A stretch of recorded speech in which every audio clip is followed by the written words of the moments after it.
And so he's trying to write a play good enough to get into this program. And so he's writing this play, and somebody he knows approached him and said, "What are you doing?" He goes, "Well, I'm writing a play, and I'm trying to make it good enough to get into this program." And they said, "Why are you doing that?" He goes, "Because I want to get into this program." And they said, "Well, why aren't you trying to write the best play ever written?" On this week's episode of You Are a Storyteller, we have the first of a special two-part series where McDonald and Jesse Bryan talk about Bryan's influences, who they are, what he learned from them, and what you can learn from them too. So, this episode, I think, is going to be a lot of fun. Because we're going to get to kind of crawl inside your head a little bit as far as like life experience. Mm-hmm. You've gotten to hang out with, you've told me so many stories about these incredible people, some known, some not known. Some of them were actual friends of yours and others ones you've actually never met. But like, you would say things like, "Oh, here's what I learned from Rod Serling. Here's what I learned from Chuck Jones or Glenn Keane," or these different really incredible people. And so this episode is really about almost these, like I said, either they could have been real mentors in real life or friends or just mentors from generations ago that you were able to pick up these kind of golden nuggets from. And so this whole episode is really about what are those kind of like, I was explaining it before where if you look at these people in your lives, it's almost like the X-Men, where you go, "Oh, I got to learn this from Wolverine, and I learned this from Professor X, and I learned this from Beast, and I learned this from Gambit," or right? And there's all these really cool things in life as you get to go and hang out with people where you go like, "Oh man, I learned a lot about whether it was story or patience or whatever it is from these different really incredible people." And so today we're going to talk about some of those people in your life and what they taught you. This could not be a better day for this because your first boss, right? Yeah, my very first boss. Your first boss is a guy named Bruce Walters, and he was here at the shop today. And we geeked out hard with Bruce. So like I could have talked to him all day long. I had so many questions. He was at ILM, and he'd worked on, he was talking about Temple of Doom. He was talking about Back to the Future 2. Hook. Star Trek, like how many? 2 different Star Trek movies, right? Star Trek 3 and 4, yeah. And he was like explaining how they did all this stuff and Always, which I remember looking incredible. And he was explaining, "Oh yeah, here's how we did it." And he was just such an incredible guy, and he had so much amazing stuff to say. You just wanted to like get out a tape recorder and be like, "Can you tell me one more thing?" And one of the things I took from him is I just asked him, what makes for a good effect, right? And what did he say? Says, you don't notice it, right? Yeah. He said, "You don't notice it." Yeah. Just like Billy Wilder, just like, it's like all, usually the greats end up saying similar things. So let's start with Bruce, since he's actually in town right now. Yeah. He's just not on camera. Yeah. And man, he created such an incredible energy. Like the design department we were all geeking out. How did you meet Bruce? I met Bruce when I was, so I was a kid interested in film, and I think I may have told the story before, but not this way. But I was interested in film, and I was looking through the phone book, and I saw that motion pictures. Motion pictures, and I thought, somebody does motion pictures here in town, movies. So I was like, I'm calling everybody. So I called them all. I called every single listing under motion pictures to see if they would let me come down and see what they do. Because I was obsessed with film since I was a little kid. And you're also in Seattle. So there's not a ton of... No. Yeah. I didn't know they did it here, Yeah. What? Somebody makes movies here? So I called everybody and asked if I could come by and hang out and see what they do. And just about everybody said, yeah. So I did that. Really cool. Yeah, it was really cool. So I did that. And then I went to see Bruce. I actually went in with a friend of mine who was an illustrator and wanted to be an animator. And I thought this would be a good place for him. And turns out Bruce really liked me. Like, he liked what I said because I talked to him about film and I knew kind of some history. And so he's like, "Hey, you should come back. Anytime you want, come back." So I did. I would come after school, hang out. We'd work on motion graphics. How old were you? I was 13. 13. I was 13. And you made an impression. Yeah. How are you getting there? I took the bus. See, that's what I'm saying. Yeah. So after school, you were probably just jazzed to get over and hang out with Bruce. Yeah, I was. And I hated school. It was perfect. It's perfect. Yeah. Yeah. Yeah. So it did, actually. It probably helped me a lot. Yeah. because I was having such a hard time in school with dyslexia and whatever. Yeah, so yeah. I was like, and I could go someplace at school. I felt like an idiot, but I Yeah. could go work here and I would feel smart. Like Bruce would always, he appreciated my perspective. He appreciated my ideas. Sometimes I would use my ideas. So I'm 13 years old and would have an idea for a commercial. And or he's something. listening. And he would listen and he would use it often if it was good. He didn't lie to me. Yeah. He wouldn't use it if it wasn't good. Sure. But he would use it if it was good. He would always give me credit when people asked about it. And I was a kid, but he would say, that was Brian's idea Wow. to the client or whoever. And so I would go after school and hang out with him and work on these commercials and those things. And then, what kind of stuff were you guys doing? We You were you doing- mentioned some animation, but like, what did it look like then? It looked like it looked like the titles of Stranger Things. That's what we were doing. We were doing 80s, motion graphics. So a lot of glow. Yeah. Had a fog filter on everything. Yeah. A lot of stuff that looked like neon. It was the 80s. Yeah. 79 and into the 80s. So it looked very 80s glowy, sparkly, that look. So we did there used to be jeans called Lawman jeans. I remember that was one of the first things I worked on was Lawman jeans with him. That was like the first thing I ever did that I saw on television. Like, Yeah. Yeah, my whole family like, there it is. Yeah. Lawman jeans? Yeah, Lawman jeans. I think I have a frame from that somewhere. That's cool. That I kept. So we did a lot of that kind of stuff. Stuff for the Sounders, Seattle Sounders. Nice. Yeah. Stuff for all kinds of just local, commercial. Some stuff that wasn't local, but a lot of commercials and some industrial things. But we'd shoot miniatures, we'd shoot motion graphics, we'd shoot all kinds of stuff. And Bruce was just really, he had a real mind for it. He was real good at it. Yeah. No kidding. Yeah. I mean, Yeah. geez, that guy, he was explaining, like, I was telling him that my oldest son was just watching Back to the Future 2, and I was like, the rain sequence at the beginning, he's like, oh yeah, here's how we did it, and we did this, and I was like, oh my God, like, Yeah. I have so many questions for you, and he's talking about Jurassic Park Yeah. and all this stuff. I was like, I'll tell you, so Bruce got hired to work at ILM in 1984.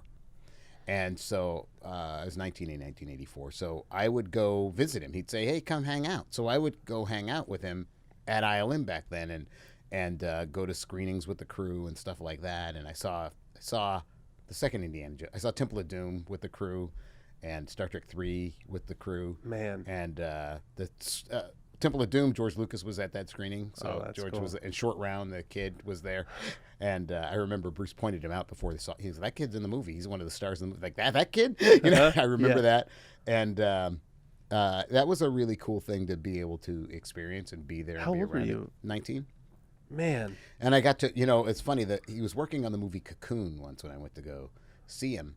And he's like, you want to read the script? It's here. Like, it was at his house. He's like, here, read it. And he had the storyboards there and all the stuff. So I'd read it and I'd look at the storyboards. And, like it was all stuff I probably shouldn't have seen. And back now, I'm sure, he'd probably lose his job and his house and everything else. Yeah. Back then, it wasn't like that. So, Yeah. and there was no internet. So it wasn't going to go anywhere. right. So, I would just read the stuff. And it was cool to see the stuff as it was being made. And then go to the ILM and see what they were doing and how they were doing the effects and talk to some of the storyboard people. And Man, think about where your life would be if Bruce didn't pick up the phone. I have no idea.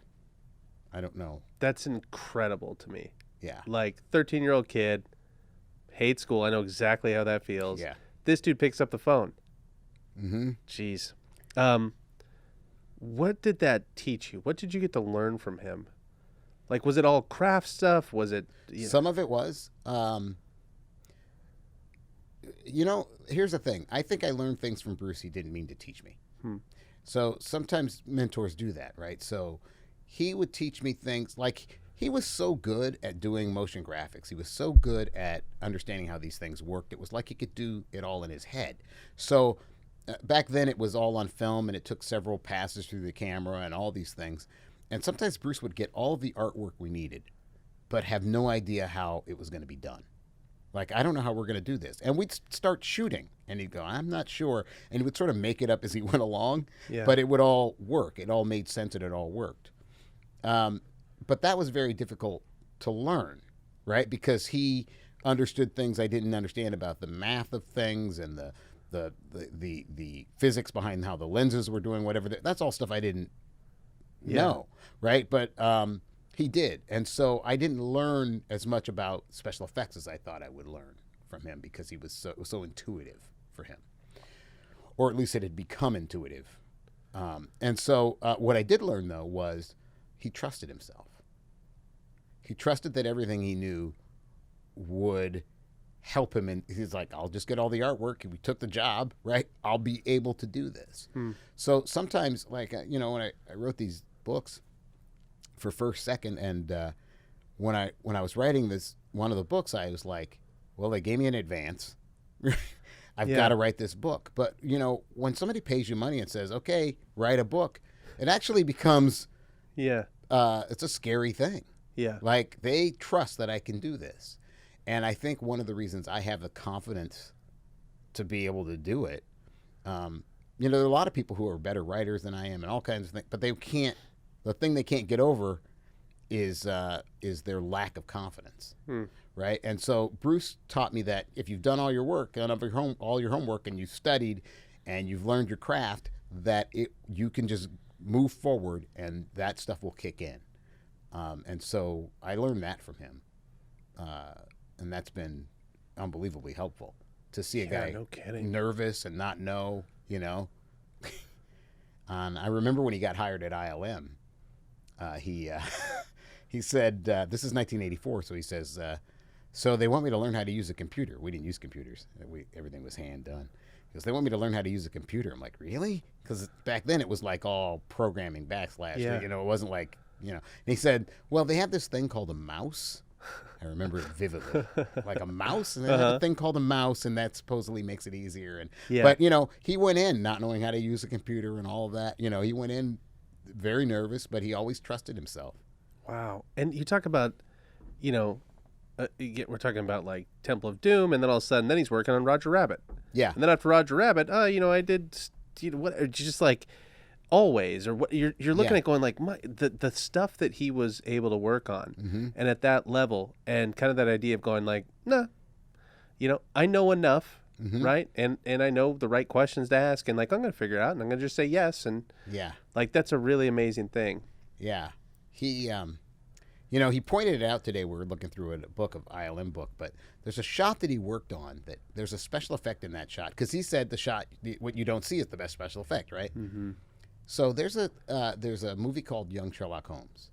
Have you seen that movie? Yeah, long time ago. Okay, so in that movie should be amazing, and it's not as amazing as it should be. Everything about it freaked me out. Yeah, I saw it at the right age where it freaked you out. Yeah, it freaked me out. I could see how it would freak you out. Yeah. So anyway, but there's a stained glass stained glass man in a church who comes to life. Yeah, and it's the first use of a CGI character in a movie. And it's famous for that. Like, this is the first use of a CGI, or one of them. I think it might be the very first CGI character in a movie, the stained glass man.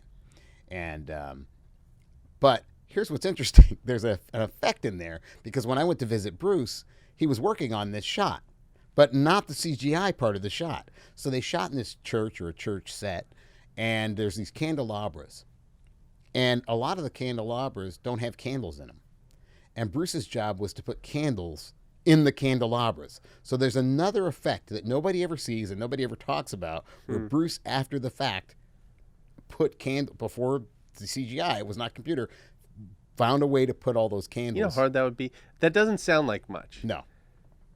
Try to do that without a computer. Are you kidding me? Yeah. Yeah, it's crazy. It is crazy. Yeah, and you can't see it. The people that do effects that we know, some of our friends and people that listen to this that do effects, are probably going, yeah, that's crazy. That's really hard to do. Yeah. And nobody notices it. No, nobody sees it. Nobody ever sees it. Which is what a good effect is for him. Yeah. Yeah. So anyway, and again, that maybe also had some impact on how I feel about my writing and how I feel about my directing, that I don't want anybody to see it, that I've done a good job if people don't see it. Yeah. So I feel like... Well, then invisible ink. Yeah. I feel like that sort of trained my brain to think that way. I might not think that way otherwise. But it makes sense that you like Billy Wilder too, because again, same thing. Yeah. Where it's like, why would I'm not trying to stand out. Right. I'm trying to tell a story. Yeah. Was there anything? I mean, because obviously Bruce, like from a craft perspective, the guy is incredible. But what about it just as a person? You were a kid. You were just a kid. Yeah. I was a kid, and, he took... It's kind of an amazing thing. We were talking about it, when somebody goes, well, I'm going to take this kid in. Yeah. Think about that. It's probably more work for them than you don't know when you're a kid. Mm-hmm. But it's probably more work than, than you're not helping. You're probably. Not. Yeah, you're probably. Yeah. The 13-year-old Brian isn't coming in explaining to Bruce, well, here's how to solve this problem. Right. Yeah. And so at first it's probably a little bit of a burden, right? Yeah. I mean, he maybe didn't experience it that way consciously, but there's going to be mistakes get made and stuff. So, that happens, but he was patient. He listened. He weighed everything I said. So in that way, I mean, that's a really good way to be. And I think when you have modeling like that, I mean, I think I try to be that person. I mean, other people would have to tell you whether I am that person, right? But I think I try to be that person.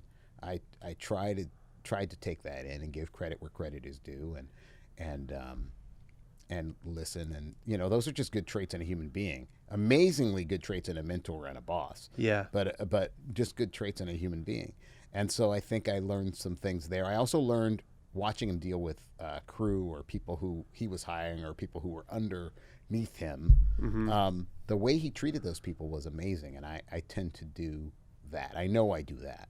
So if I'm in a color correction session or something, the experts are the experts, and I will let them be the experts. And I don't make demands, but I'll ask questions, right? So I'll like, does that seem like it works to you, mm-hmm. right? And I might explain why I think, but because maybe I told you this story. So I worked at an effects house. This is after Bruce left, and I worked at this effects house that was part of a bigger film lab, and they had a video department when mm-hmm. video was kind of new, and they had a video department, and they were doing video editing over there, and it was like we were film people, so we were like kind of we're film people. They're video people. Yeah. But I would go visit the video people, and they were always very nice to me. Excuse me. And so I would go over there and sit over there, and they'd talk to me because I'm a kid, so they'll talk to me. And so this guy says, we're sitting in this edit suite. It's very nice, very cushy couch behind them, and there's this board with all these knobs and buttons and levers and everything, right? And he says, and I said, man, this is a lot of stuff, that you've got to learn how to do. And he goes, because they adjust the color or they adjust things. And he said, what's interesting, he points to a big, like, bank of, like, knobs and stuff. And he says, this is not attached to anything. I said, what? He goes, it doesn't control anything. And he goes, here, this is what we use this for. He goes, sometimes there's a client, and they're sitting back there on the couch, and they'll say, that looks too blue. Fix that. So they just adjust one of these knobs. No way. Yeah. They would love just adjust one of these knobs. There you go. Yeah, how's now that? You're getting it. How's that? Right? That's great. So that's something I learned was, as a client or as a person in that other position, don't lie to those people. They're experts. Yeah. Right? If you pretend to know something you don't, they will see through it. Yep. Right? So that also taught me, ask questions. I won't say, that looks too blue. I will say, does that look too blue to you? Yeah. Right. Right? Big difference. That's a huge difference. And then you don't have to bullshit people. Yeah, because what's the point? Yeah. Right? Yeah. This is what they do. Yeah. This Hire is all the they artist do. to be the artist. Yeah. Yeah. So I learned that. I wish I could remember the names of the people who taught me that, but sometimes the mentors come in and they teach you a thing and then they, Yeah. But no, that was a valuable lesson. That's awesome. Yeah. What a nice guy. And even just in the hour or so we spent, in the office hanging out, like, man, I was just taking notes, and super nice guy. And also just like, also thanks to Bruce for listening to the show. And that was so cool that he's been listening to the show. And like, super encouraging guy. What an incredible artist. And so in the show notes, we'll make sure we link to some of his work too, so you can see it. But man, talk about humility or kindness, to talent ratio is off the charts. Like when you're that good and you're that nice, can't ask for more. And he talks about, when he was at ILM, there were all these, great people working there, but he talks about himself like he's not one of those people. like, oh, they're smart. Like, really? Yeah, pretty smart, or you wouldn't be there. Sure. They just didn't let schmoes come in and do, Sure. Yeah, but yeah, he did work with a lot of smart people, but he's one of them, and that happens to all of us, though. We don't think we're one of those people.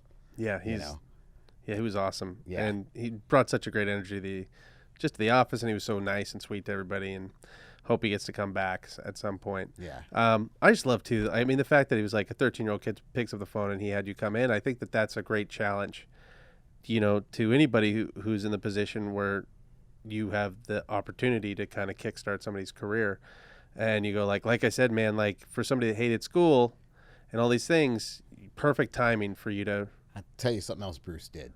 Huh. That has nothing to do with me. Years later, after he'd been down at ILM for a while doing that, there was a woman. I actually don't know her name. I think he's mentioned it before, but I don't remember her name. But he told this story to somebody out here today. So Bruce there was a woman he used to talk to who was on the night crew or something. She was like a janitorial person at ILM. And she would, like on breaks, talk to the camera crew and stuff. And they needed a camera person. And she said, I could do that. And he talked to the other camera people, and they said, yeah, she could probably do that. And so he said that he wanted to hire her. The company was like, you can't hire her. She has no experience. You can't just hire her. So they made him interview a bunch of people. So he interviewed all these people with crazy portfolios and reels and everything. Yeah. And he goes, no, I still want to hire her. So they let him. And he said she was amazing. And now she's a big muckety-muck, like, layout person. Yeah. Yeah. She doesn't work at Lucasfilm anymore. She works somewhere else, but she's a big... That's so cool. Isn't that cool? Well, it doesn't surprise me. Yeah. People like that, they don't just help out one person. They Yeah. look for opportunities to help out other folks. And I'm sure, and it'd be cool if Bruce ever back here, we'll have to have him on the show and talk to him. Yeah. Because I guarantee you somebody helped him out, Yeah. That's how it works. Yeah, it is how it works. Another one I really want to talk to you about that you've told me so many incredible stories about, and he just seems like the most incredible guy, is your friend, August Wilson. Mm-hmm. For people that don't know, can you explain who he is if you don't already know? August Wilson will go down probably as one of the most important playwrights of the 20th century. I think that's who he is. Yeah. Has a theater named after him in New York. He lived long enough to see that they were going to name the theater after him. A guy came out from New York. I remember when he was dying, and a guy came out from New York to get a bunch of his signatures so they could make the sign with his actual signature. Yeah. So he got to see. This theater, I think he died before it actually happened, but yeah. So no, he was a good dude. What plays would people know? Well, Fences was just made into a film with Denzel Washington directing and starring in it, so they'd probably know Fences. But he wrote a play called Ma Rainey's Black Bottom, which was his first play on Broadway. That's the one where Will you tell that story? Yeah. So he was a playwright, but he wasn't known, and nobody knew him, and he was just writing stuff, trying to get produced, and he wanted to get into a playwriting program, I think at Yale. I think Yale Drama or whatever. Don't quote me, but I think it was Yale. Anyway, he wanted to get into this program, and so he's trying to write a play good enough to get into this program, and so he's writing this play, and somebody he knows approached him and said, "What are you doing?" And he goes, "Well, I'm writing a play, and I'm trying to make it good enough to get into this program." And they said, "Why are you doing that?" He goes, "Because I want to get into this program." And they said, "Well, why aren't you trying to write the best play ever written?" And he took that in, and he goes, "You're right." And he wrote it, and that was the first play he had on Broadway. That was Ma Rainey's Black Bottom. It's incredible. Yeah. Yeah. Yeah. Right? Yeah. Mindset. Yeah. What are you doing? Why would you waste your time trying to be good enough to get in the program? Right. Write the best play ever written. Yeah. Broadway. Yeah. That's crazy. Isn't that crazy? How'd you meet August? I met August on the street. Because he has like a memorial here in town, and like he's huge deal. So you just met him on the street. Did you know who he walking by? Were you like, oh, that's August Wilson? Like, yeah. Really? Yeah, I recognized him, and it was at a movie theater that doesn't exist anymore. It was a little mall that had a movie theater in it, and I was up above where the movie theaters were, and he was down below at like a newspaper stand. He read the newspaper all the time. He read the New York Times. Like if you'd run into him, he'd always have the New York Times, and when you'd have a conversation with him, he would write things down in the margins of the New York Times. So you'd be talking to him, and he'd go, "That's good," and he'd write stuff down in the margins. Yeah. But anyway, so he was looking at the paper or something, and I said, "Oh my God, it's August Wilson." So I excused myself from my friends, and I went down and I said, "Hey, are you August Wilson?" And he said he was, and he was very nice to me, talked to me for a few minutes, and then actually gave me his phone number that first day that we talked. You're kidding? No. Yeah. I had that card that he wrote his name and his number on for ages. And then one day I was looking through stuff, and I'm like, what do I need this for? Right? And I threw it away because I just knew him. He was just a guy I knew. Not just this scrap of paper that I kept coming across. Yeah. And now I wish I had it. Yeah. Yeah. But that's how I met him. And so then he was in the neighborhood. We were in the same neighborhood. So I would see him a lot, and we would talk more and more, and the conversations got longer. And the coolest thing for me was that so one day he was I ran into him. Yeah. And I love it. You just ran into him. Yeah. Well, yeah. Anyway, so one day I ran into him, and he says, oh, I had dinner with Charles Johnson last night. Now, Charles Johnson is a novelist. He's a National Book Award-winning novelist, Charles Johnson. I know Charles now, too, Chuck. Yeah. Also, Chuck, August won. He won the Pulitzer, right? I think he had 2 Pulitzers. Yeah. So we should probably mention that. Yeah. Yeah. And he had every award. Yeah, sure. And so, but in literature, Charles Johnson is a big deal, and they were buddies. So I knew Charles Johnson, Chuck, and I knew August Wilson, but I knew them separately. I didn't actually know them. I never was in the same room with both of them at the same time. Yeah. But they would hang out. They're close. They were closer in age, and they would hang out together. And in fact, Charles Johnson wrote a book about them, or a story about them called Nighthawks hanging out together. Oh, cool. And so one day I ran into August, and I didn't know Charles Johnson very well at the time, but Charles Johnson had been a fan of a couple of things I had written, and so I kind of knew him that way. And he goes, August says, "Hey, I had dinner with Charles Johnson last night." He goes, "We spent half the night talking about you, man." I'm like, "What?" Wow. Yeah. August Wilson and Charles Johnson, they were like, "Oh, yeah," because they really liked Invisible Ink, and it was like that was the best compliment in the world. Yeah, that probably put fuel in your tank for a while. It still puts fuel in my tank. Like I was crazy. How did that hit you?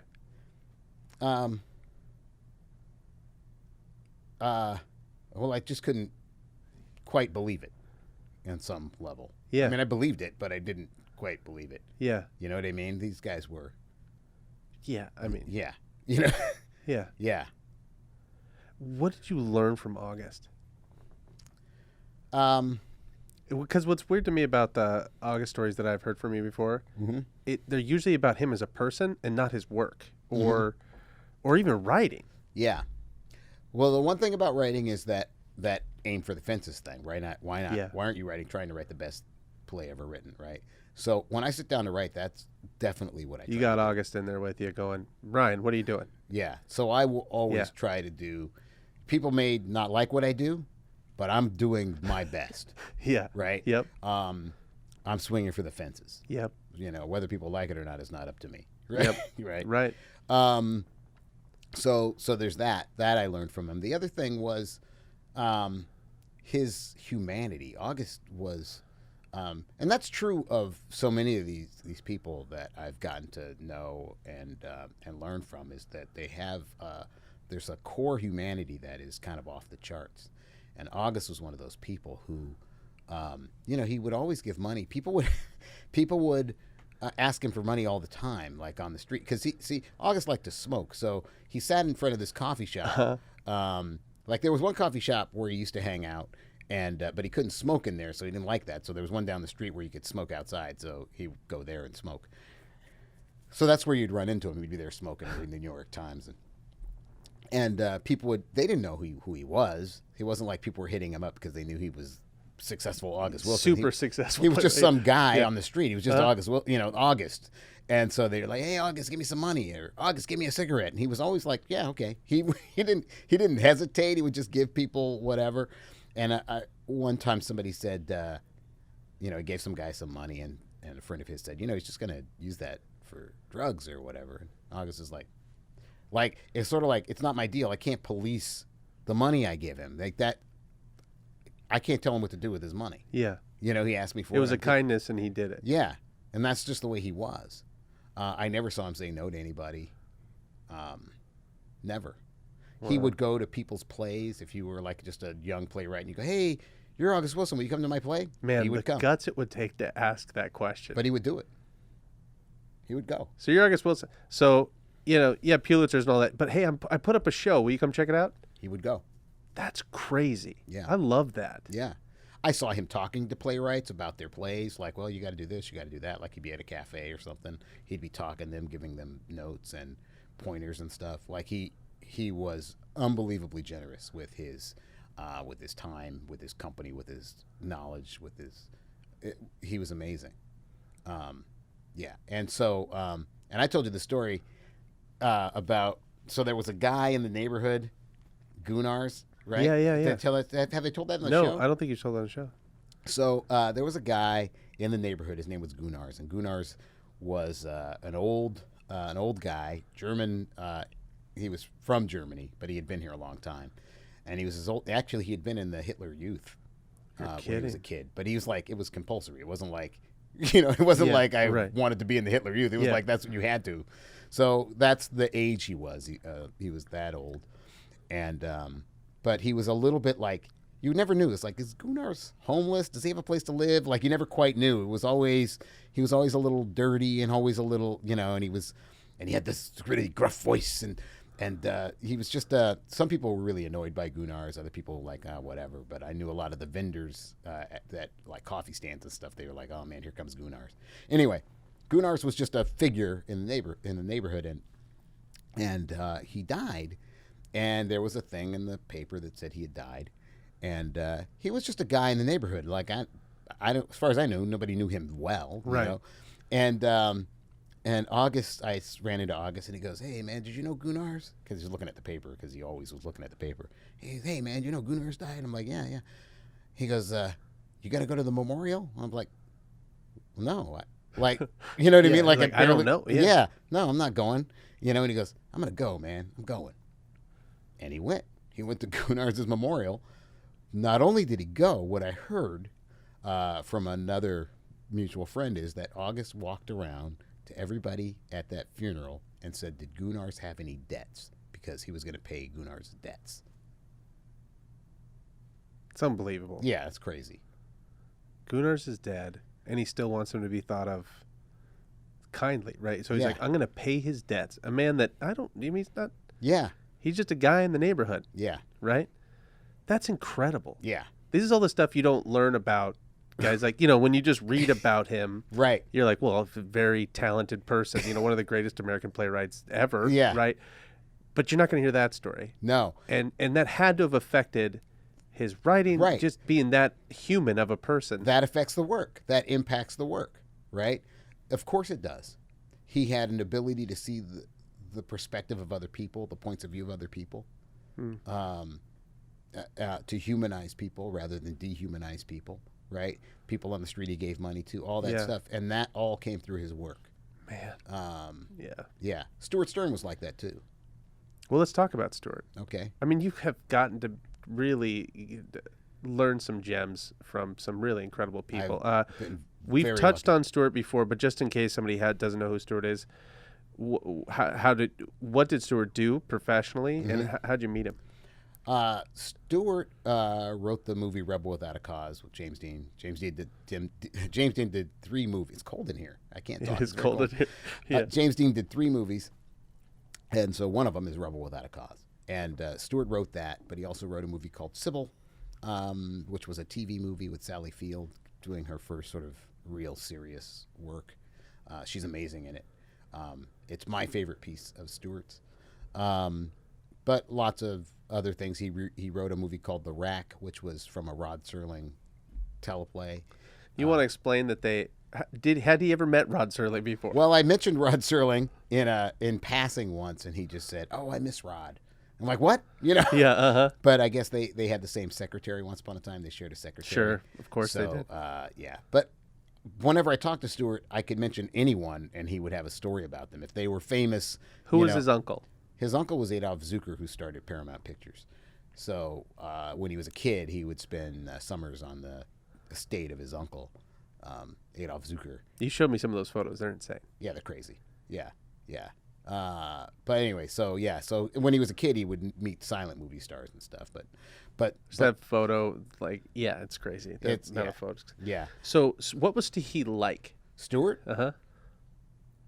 He was a really gentle soul. He was the sweetest human being you'll ever meet. I can't. He was just a sweet human being, and nobody understood how he could be that sweet. Like, how could a person exude that much kindness and understanding and sweetness? And he, he didn't have the. You think my uncle, started Paramount Pictures, that he would have an easy childhood, but it wasn't that easy for him. And he loved cows.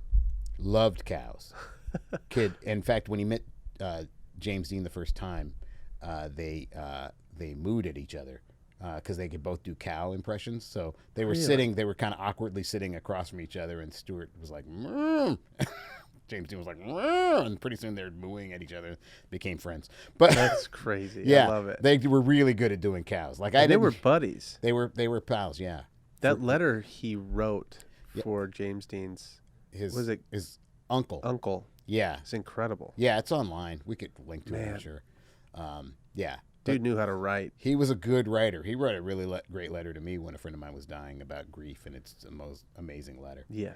But Stewart, he liked cows. So, and the reason he liked cows is that his mother was a pretty cold person, and probably did not want to have Stewart. And Stewart would I think it was on his uncle's estate. There was somewhere where there was a cow when he was a kid, and he just loved the way the cow was so affectionate to her calves, and he would curl up as a little kid with the cow for affection. So he had so he had a lot of hurt. He had a lot of pain, but it didn't come out as anger. It came out as kindness. It came out as understanding. So it was like, oh, I see how you're hurting too. He said that he would meet people and picture them as babies.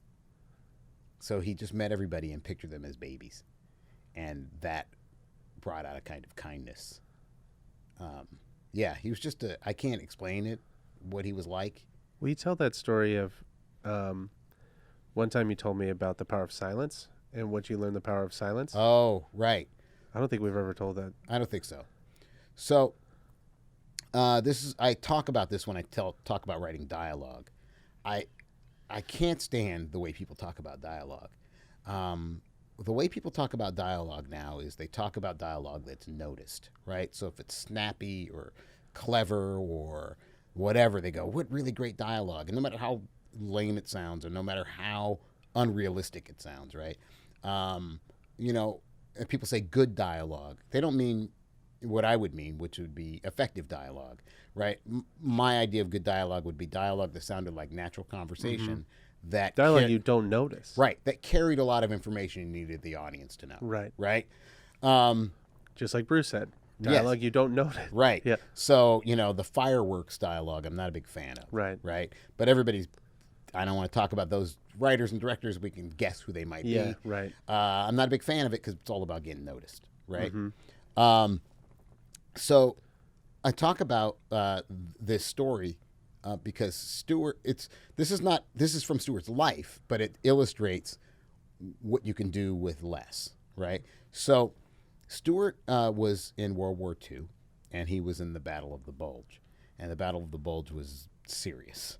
And people can look that up, or we can link to something about it. I don't know, but it was serious. Trust. Yeah. Yeah. And so he was in the Battle of the Bulge, and he was having lunch with a mutual friend. I wasn't there, but I heard this from the friend. So he's having lunch with this guy, and the guy says to Stewart, you know, my uncle was in the Battle of the Bulge.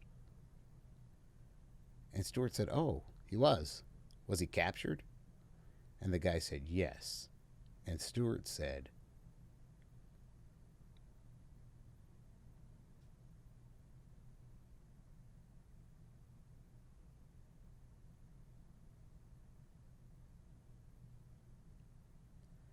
now you can't write a speech that good.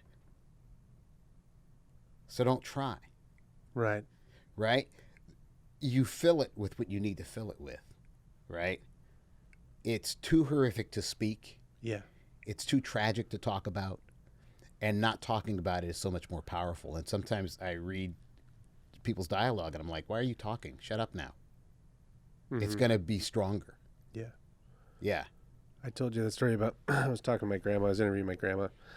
Something I suggest everybody does if you're worried about, we only have so much time. Yeah. So I wanted to interview her, and the older folks around me, I'd like to interview them and just have their story down just in case. And I think I told you she was I think she was 9 when her mom died. And she said, I didn't cry. And she said, I couldn't cry. It hurt worse than a cry. And that's all she said. Mm-hmm. And I was like, okay. Right. Her just saying that, it hurt worse than a cry. A couple years later, you're like, oh, that's just it. Right. Yeah. It's sometimes less, often less is more. People say that, but they don't really understand what it means. It means things like that. Yeah. And so that's something I learned. Yeah, if you were at that table and Stewart did that, it would have been goosebumps. Yeah. I might have started crying. Like, you might tear up just seeing nothing. Right. Yeah. So much more effective. Yeah. So that was from his life, but it was about writing, right? For me hearing it. But just as a person, he was just so generous in the same way. I got to introduce Stewart and August once, and August did not know who Stewart was because August didn't care about movies or see them. He really, I was talking about Jaws one day. He goes, I haven't seen that. He did not go to the movies. And so I don't know if he knew anything about Rebel Without a... I mean, he heard of it, Yeah, sure. know. And so when I introduced them, I think they had met briefly once before, but August did not remember. And so Stewart was very excited to meet August. It was like he was like a fanboy, which is amazing because Stewart knew everybody, going back, to the 20s. Yeah. He knew everybody, but he was like, August Wilson. Uh-huh. Yeah, he was really giddy about it. It was really cool. That's cool. Yeah. But anyway, yeah, he was just a sweet person who saw the humanity in everybody. Oh, and talk about going back to the work. That's what was, when his work really worked, it was because he could do that. So if you watch... What was that? Well, he could see the humanity in people. So for instance, Rebel Without a Cause came out the same year as a movie called Blackboard Jungle. Blackboard Jungle is essentially about the same thing. People were worried in the 1950s, after the war. That generation was worried about their kids. They felt like there was, and I don't know if there was a bump in crime or whatever, but juvenile delinquency was at some, fever pitch. And, they were like, oh my God, what's going on with our kids? So there's a lot of talk about what was going on with the kids. So, there was a backlash against comic books and all kinds of things. And so if you look at Blackboard Jungle, which was a big movie, had stars in it, big movie, I think made a big impact in the moment, but it really treated the kids almost like aliens. These kids are bad kids, right? And so it was the good teacher and the good adults and the bad kids. That's the way that movie feels, right? Rebel Without a Cause is not like that. Rebel Without a Cause is a thing where Stewart took the perspective of the kids. Wait, if these kids are troubled, it's probably because of something their parents did. That scene with James Dean at the end with his dad. Mm-hmm. I remember the first time I saw it getting choked, tearing up. Yeah. It's bonkers. Yeah. The vulnerability in that. And that's the way he was, Stewart. He was a vulnerable human being. That James Dean committed himself enough to do that. Oh, yeah. Because that would take a lot Mm-hmm. to do that scene. Yeah. And man, it works. Yeah. Yeah. He, I don't know how he wrote that. You know what I mean? He was really good at tapping into his pain. He was very good at it. He taught a whole class on it. The Personal Connection was the name of his class, and that was all about tapping into that pain. So he did not shy away from that in his writing at all, and you see it in Sybil. Is that something you've learned? Oh yeah, yeah. I'll go there to write. I'll go there. Is that why? Does that I know when you just wrote your new show, you went away. Mm-hmm. Does that have something to do with that, or is that just so you can concentrate? That was more about concentration, but I can't say that I didn't. I have to prepare like an actor, right? I have to make those emotions that the characters are going to be feeling available to me, so that I'm not writing from a place of observation, but I'm writing from a place of actual feeling, right? Not this is what it's like. This is not what things look like when people are sad. I have to find a way to write. This is the way it feels when you are sad. Mm-hmm. You know what I mean? Oh yeah. Yeah. So I'm trying not to write. I'm telling you, for folks who haven't seen Rebel, you should watch it. At the very least, watch the scene with James and his dad, because it's bonkers. Yeah. So, but he was good at tapping into. You can feel that, man. Yeah. No, he was very good at that. And so again, there's no line between the person and his work that way. Yeah. Right. That's who he was. That's shows in his work. Some people are better in their work than they are in life. Yeah. Some people are jerks in real life and somehow do tender, amazing work. Sure. But that's not true of the people I know who do amazing, meaningful, emotional work. Yeah. They're amazing human beings who see the humanity in others and are not afraid to show others their own humanity. August, Stewart, Glenn Keane's like that too. Let's talk about Glenn. I've only seen interviews with Glenn Keane. Obviously, I'm a fan of his work. Can you kind of fill people in on who he is if you don't know who he is?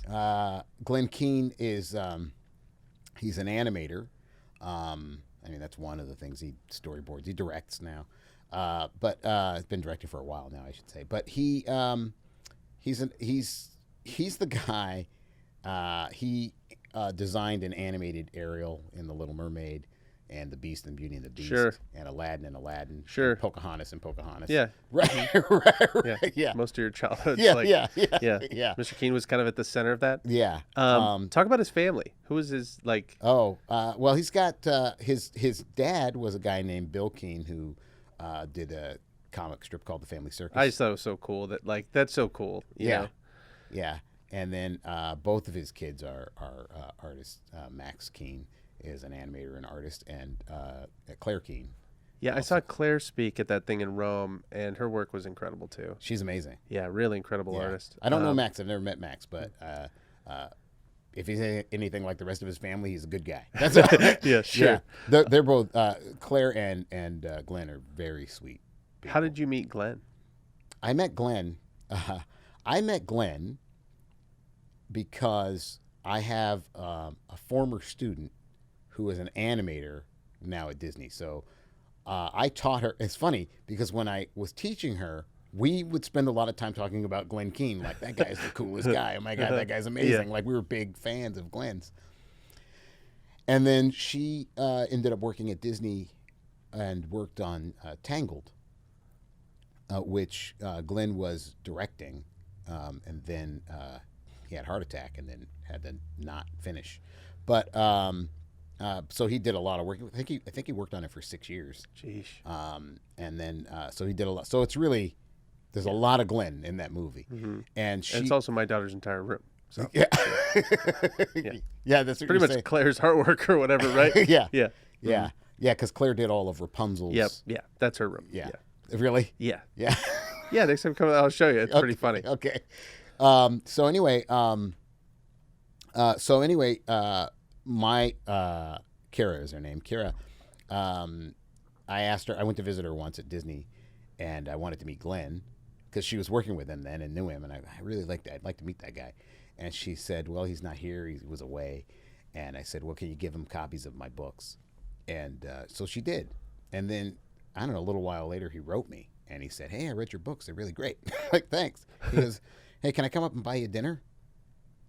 Yeah. So he flew to Seattle. That's so crazy. And we had dinner, and it was great.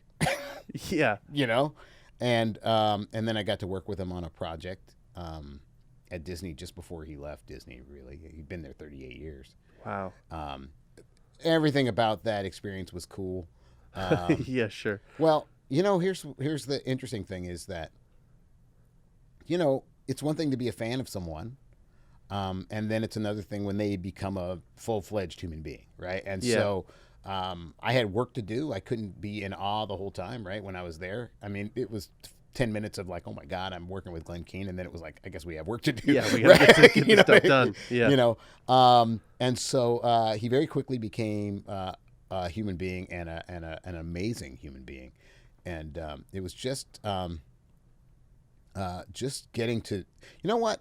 When I was working with him, we'd be working on something, and he, you know, I was thinking we could do this with the story or that with the story, and he'd have these drawings on the wall that were amazing that no one will ever see, and I just thought, man, I feel almost like this is unfair to everybody who would love to be in this room and hear these conversations. Yeah, yeah, I did feel that at one point. I've tried to talk him into letting me do a documentary about him, but he won't let me. Won't let me do it. Maybe one day. Yeah, but he won't let me do it. What did you learn by watching him work?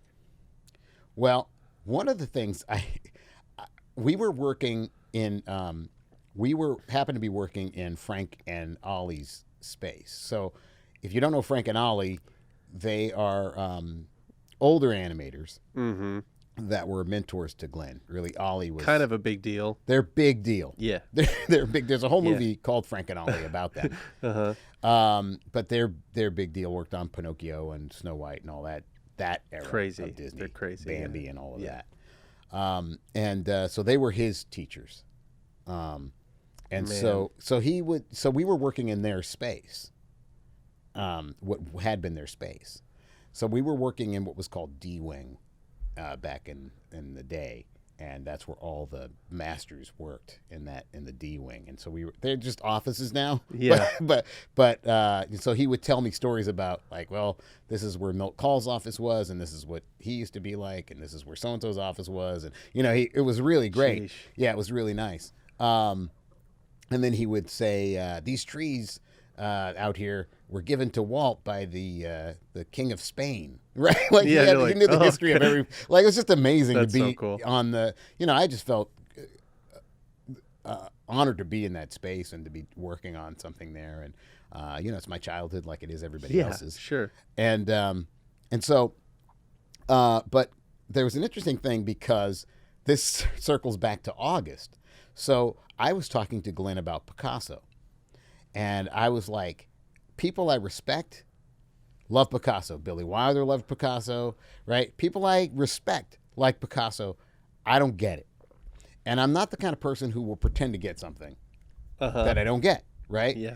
And sounds pretty healthy. Yeah, it's like, well, I don't get it. I'm not saying it's bad. I'm not like too many people I know are smart and not pretending to be smart, right? Yeah. Like his work. So there's something I'm not seeing. And I'm okay with that. I think that comes from being dyslexic. You know, when you're dyslexic, sometimes I don't see stuff. Sure. Right. You know, you also know that sometimes things come with time, right? That, well, it just takes time, right? And I'm not going to pretend to like it until I do, or pretend to see what until I do. So I was talking to August about this one day, and I go, I don't get it. I don't know why he came up, but I was Wait, like, you were talking to August? yeah, I was talking to August because we'll get back to the Glenn, but I was talking to August about Picasso, and August said he just listened and he said, "Well, have you ever watched him paint or draw?" And I said, "I don't know. I maybe." He goes, "Well, you should do that." So I did. You can see it on YouTube. There's him drawing and painting and stuff, and I watched him, and I was like, okay. Then I'd watch him again, and I watched him again. Over time. And I did see some interesting things. And one of the things I saw, there's one thing where he's drawing and it looks like a hand and then it looks like a chicken and then it looks like something else. But what I noticed is that he didn't make any mistakes. And I don't mean didn't make any mistakes like, I mean he didn't recognize any mistakes. So it was almost as if whatever line was made was the right line. There's a kind of confidence. Yeah. Like, nope, that's what that is. And there was no going back or no thinking. You do those single stroke drawings of like a penguin or a dog. But this became like, it's like he didn't know what it was. Like, whatever this is going to be, it was like just this interesting thing where there was a kind of confidence that this was just going to work. And that's what I got. I was like, oh, that's a really interesting thing because that's something I can take with me, right? That you can just, you take your craft and then you can feel your way through things and you may be able to embrace what you might think of as mistakes, right? Yeah. He embraced them so freely that there was no break, there was no line, there was no thought, there was no, right? Yeah. It was amazing. So that's what I saw. Anyway, I was telling this story to Glenn. Yeah. It was like the end of the workday. So the next day I come into work and Glenn is there and he's watching Picasso paint. And it's a you can see it, and he's painting on glass, so the camera's on the other side of the glass. Yep. And he's painting, and it's at the end of the Think Different commercial too. Yeah. Yep. And so Glenn is watching it because I told him this story. Yeah. And then Glenn says, "Look where he's looking," and I was like, "What?" He goes, "Look where he's looking." I looked. I didn't know what he was talking about. He goes, "He's not looking at the line he's painting. He's looking sort of in the middle because this line relates to this line, relates to this line, relates to this line."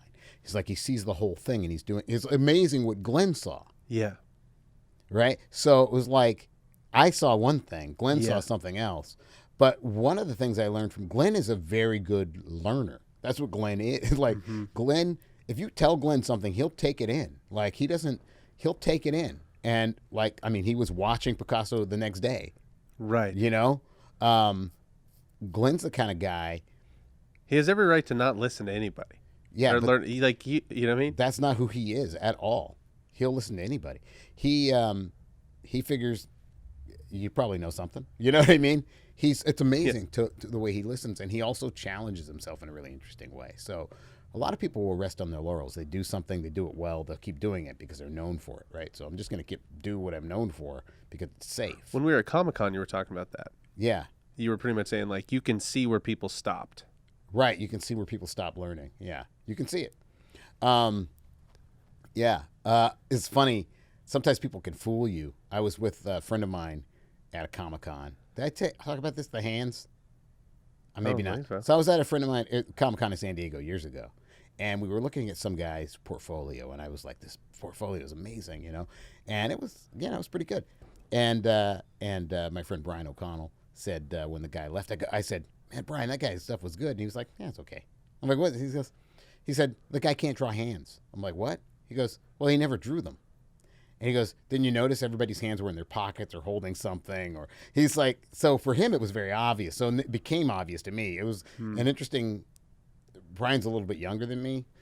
Not much, especially now. When we were really young, he was a lot younger. Now, we're the same age now. Yeah. So, you know how that works? Yeah.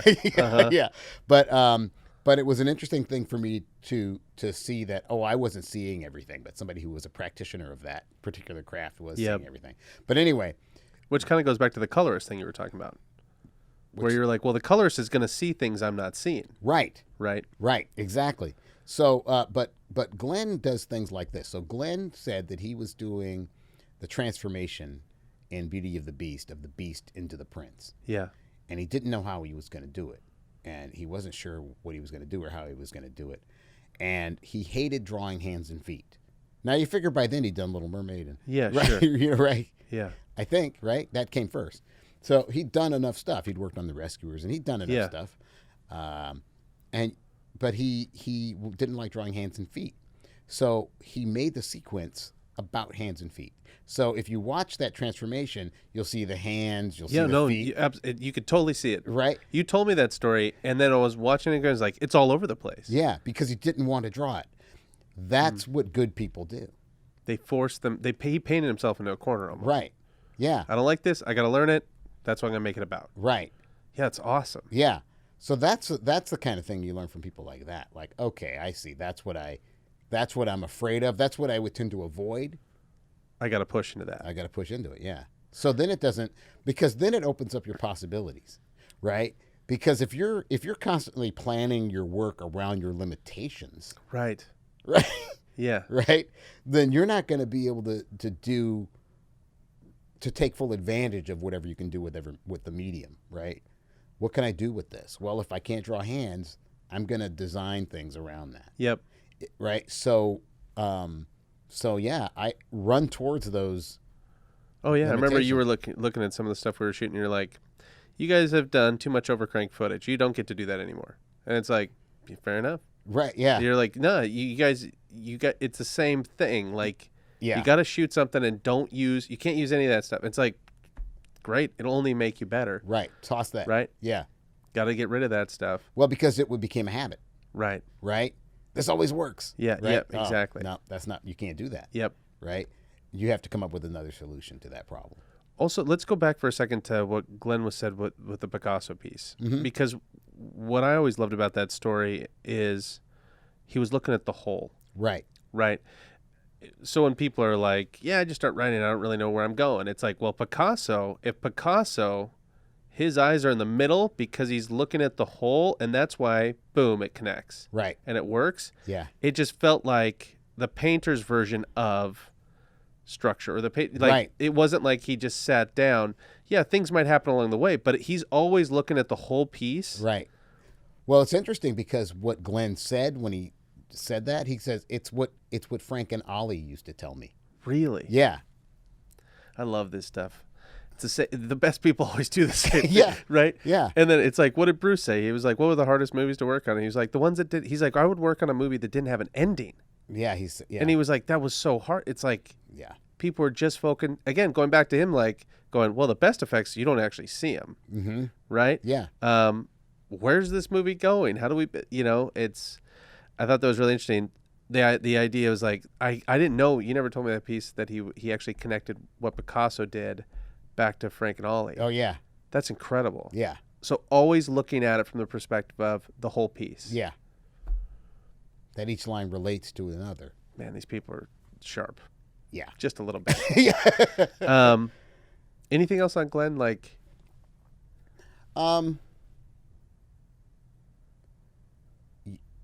Glenn is a family man. Glenn is all about his family. yeah. And the first day we worked together, he's like, well, you got to come to my house and meet my wife. Right. Uh-huh. So we go to his house. His wife, Linda, she's very sweet, and it was cool to hang out with them at their house. But to him, I think there's not very much of a line between his work and it's that same thing. There's a crossover, his family life and his work life, or his work. He tries to, I think, connect those things as much as possible. Mm-hmm. Now, that's what his dad did, right? His dad did a family comic strip, Sure. right? Taking stuff from his life and putting it in comic strips. So I think Glenn, that's the only way he knows how to work, right? Yeah. That's the way his dad worked, right? So even though it's not direct as what his father was doing, Yeah. it's still, there's a direct line between this was my daughter when she was this age, and I have a character who's that age, so I'm going to, use what I know about my daughter to animate. That's this really kid, cool. that kind of thing. But that's So, still personal. yeah, he makes it personal. He finds a way to make it personal. And you can feel that. I mean, you're talking about some of the greatest, most beloved characters Yeah, ever. yeah. You People's can feel entire it. childhood, it's like, Glenn kind of did that. You know Yeah. what I mean? Like, that's really amazing. So I was speaking at Disney. Again, this is just before Glenn left. I was speaking there. giving a talk, and Glenn introduced me, which was very nice. And afterwards, we're having lunch, and Disney had given me a book of it's their animation book, so it's like, I think it's just called Animation, and it's got it's oversized and it's got these drawings in it. And because I was there and some of the animators were there, I'm like, hey, can you guys sign? Yeah, it's cool. Where you did your piece. And there's a piece from Little Mermaid of Ariel that Glenn did, and it's one of Glenn's favorite drawings he ever did for at any of his stuff. At least that's what he said. I think that's what he said. But I know he's proud of that drawing. And he's proud of that drawing for a very specific reason. So it's a drawing when Ariel is singing. I forget the name of the song. I should know it. I forget it. But it's a song she sings about wanting to be out. Yeah. Her I Wish song. Yeah. And everybody knows it. And I'm sure there's a bunch of people now going, right? Yeah, but I don't remember what it is. Yeah. But anyway, you're looking down and she's reaching up, right?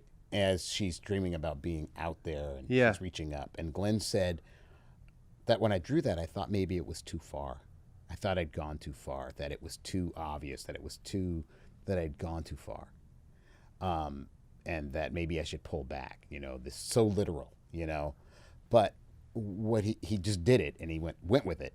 And he said he's got more comments about that from little girls who, people who grew up with it. Says that I felt that way. I know what that feeling. So he was drawing the feeling. Yeah. Right? He felt it. Yeah. He was drawing that feeling, but he felt like maybe I've gone too far. But it's iconic, right? So you can't, if you're talking about your feelings. I think it's obvious. I think it's interesting to use the word obvious. Was that too obvious? Did I go too far? As in what? Yeah. As in maybe it's too obvious that it's like, no. Yeah. It works because he was drawing a feeling. Right. Right? It doesn't matter. You don't even have to see it as literal, right? Yeah. It's a feeling, and he drew the feeling. And so that teaches you a lot, right? That fear of, I'm putting myself out there. Right. But going with it anyway. Same thing, vulnerability. Yeah. Another thing I sort of learned from Glenn, it's kind of the same as Bruce, where they sort of trusted themselves. And Glenn trusts his impulses in a really interesting way. So he was telling me that he was working on Aladdin, and he was animating Aladdin. And he goes, I had to draw Pocahontas. That was the next assignment, was Pocahontas. And he couldn't figure out the design. He said, I didn't know how I was going to draw her or what she was going to look like. And so that was the next assignment. But he's animating Aladdin, and he said, all of a sudden, the Superman shield pops into my head. So he says, on the paper while I'm animating Aladdin, in the corner, I just draw the Superman shield. And then he goes, then I put eyes on it. And I gave it a mouth, and I'm like, oh, there's Pocahontas. Right. Really? Yeah. Wow. Yeah. But he trusted his impulses enough to stop what he was doing. Like, this is happening for a reason. Why is this happening? Instead of questioning it and saying, I got work to do. Yeah, he lets it go. He let it go. And there was the solution to his problem. Man, that's awesome. Yeah, so that's another really good example of trusting your creative impulses, trusting your own instincts, trusting hunches and whims, and because they can lead to the best things. And I love the whole pushing, and the fact that he's pushing himself into his uncomfortable, into where he feels the trickiest, which is like, hands and feet. It's ridiculous. Yeah. And he's like, nope, I'm going to push myself. Right. Yeah. Which, like I said, when we were walking around the con, we were looking at stuff. It's like, yeah, you can look. This person decided that this was as good as they wanted to be, and they keep using the same magic trick over and over, pretty much. Yeah. Right. Yeah, you can see it. And Glenn goes, you become legendary when you go like, nope. Yeah. What's scaring me? Hands and feet. I'm pushing into it. Yeah. Next time on You Are a Storyteller. If somebody I admired said they liked something, yeah, I wouldn't look at it through my eyes. I try and see it through their eyes. Yeah. What do they like about this? Yeah. What am I missing here? Yep. And not enough people do that. They think they're right. And that stops them from learning. Thanks for watching You Are a Storyteller. If you have any questions or there's a storytelling topic you want us to cover, leave a comment below or email us at hello@believeagency.com.